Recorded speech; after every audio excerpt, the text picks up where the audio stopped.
мы вынуждены были в несколько этапов пересмотреть подходы к формированию цен на нефтепродукты, определяя изначально предельные значения цен, а потом уже уйти на другую форму государственного регулирования.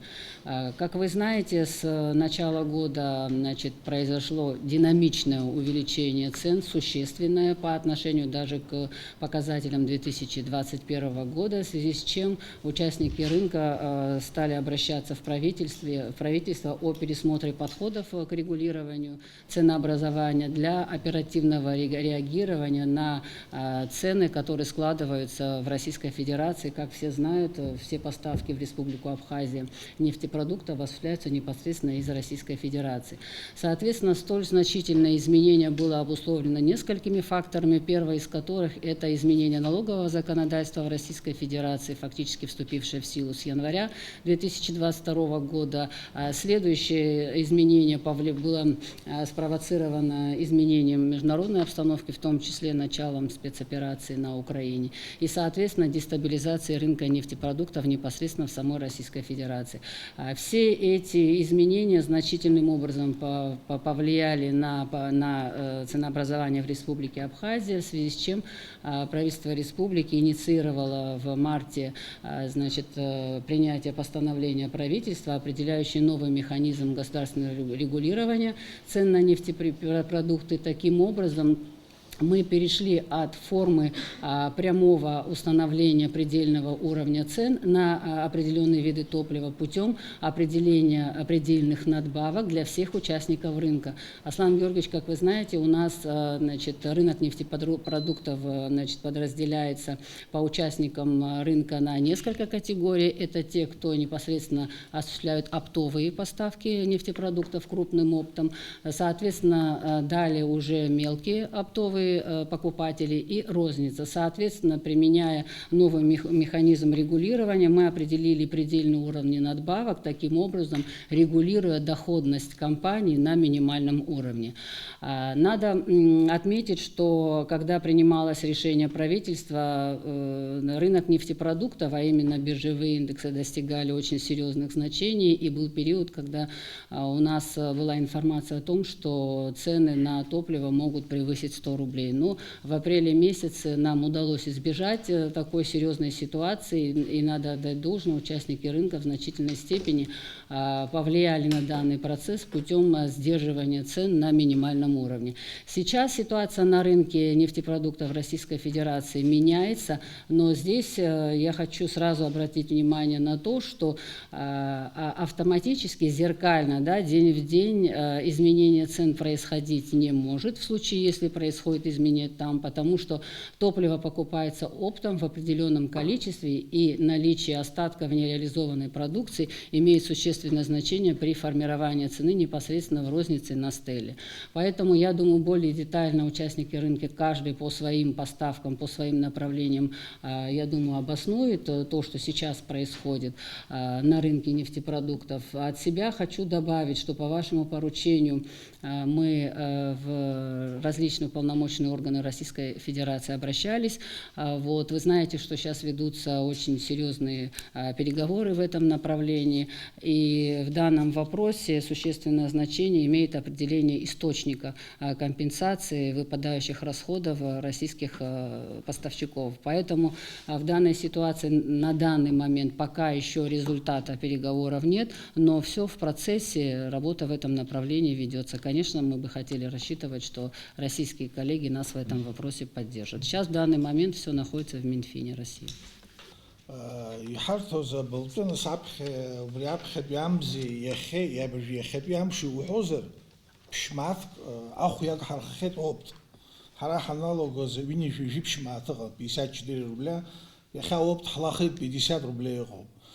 Сара мартом захыс сюа кредит за что ахуйца гилевает опушумасер объем мачки угозарит клан сара пшимашина газгод язго мушкистивает агета машина по сарзапшу излау хумасеру излахо абхаздоба захони хамле выушука валку вал абхаздоб як сасанзеге валакон апсу китфен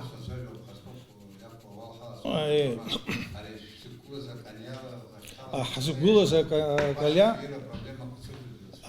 حزبكوز قالات في جزام يخا يزج حبيوم يحضر دشمات ينجي جبامات رقم زوب احترت وش تقول زاشة حمو بحرا إذا احتوز بلطت يرتك وجحرات في حيلز غاز غلط حيلزم غاز غلط أخا حيلز غاز نسويني جباه يرحم طوح رحت بشمعات قادم زي واحد ياتش من سنة وسي قصة قصة بدورة زبرافكا قوب عقو يبا وشمشرا نسورشال جيجالجي حقدر خوكا زوب أخا نسي زقوا حسون يجوخ بالبيت تارب كرقن زير قد ورد زجنس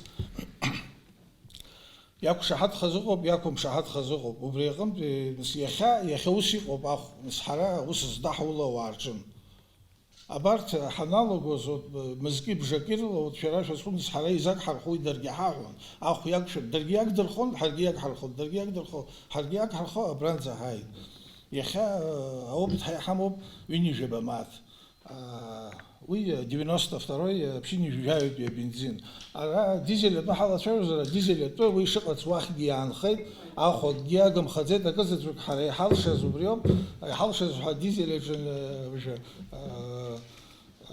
حاب لترك يبساز خنيجيخ بمات حري احتويت خنيجي بها عمني بشيني جايب بيجوبرا ما عتكاتس انا برابي يحاول خارج وبراخي يتقنين سي باكا باندر بشي غزانا المسارية عم تبيعتم لارتزاها. Вот кризисом месячной давности, да, она вынудила всех закупить какие-то определенные объемы. По высоким ценам? По высоким, ну на тот момент, по ценам, которые... Ну какие остатки, сколько у вас по высоким ценам? Ну у нас где-то на месяц. Мы начали с чего? Кристина Константиновна нам в конце марта в результате того, что у нас сложилась сложная ситуация с точки зрения наличия топлива. Его было очень мало и грозило, что повторится ситуация августовская, может не быть. Причины основные. Была высокая волатильность, и мы, поставщики, ну, в частности наша компания, мы рассчитывали найти возможность, какое-то окно и более-менее нормальную средневзвешенную цену найти. И, соответственно, как мы ежегодно делаем, включая то, что предстоит сезон большой, закупить достаточное количество топлива для того, чтобы в ближайшее время полностью избежать дефицита и летом, учитывая то, что мы думали, что цена может вырасти, на самом деле получилось, что мы закупили. Мы закупили значительный объем. Законтрактовали, мы до сих пор его получаем по этой цене. И сегодня тот объем, который мы имеем, не позволяет нам сделать значительное снижение стоимости. Почему так происходит и почему появилась возможность таким образом возить? Мы приобретали до марта, до апреля месяца, и эти в том числе контракты, по старой налаженной, так скажем, схеме по экспортным ценам. Экспортные цены резко начали расти, и, соответственно, мы нашли возможность и купили этот объем.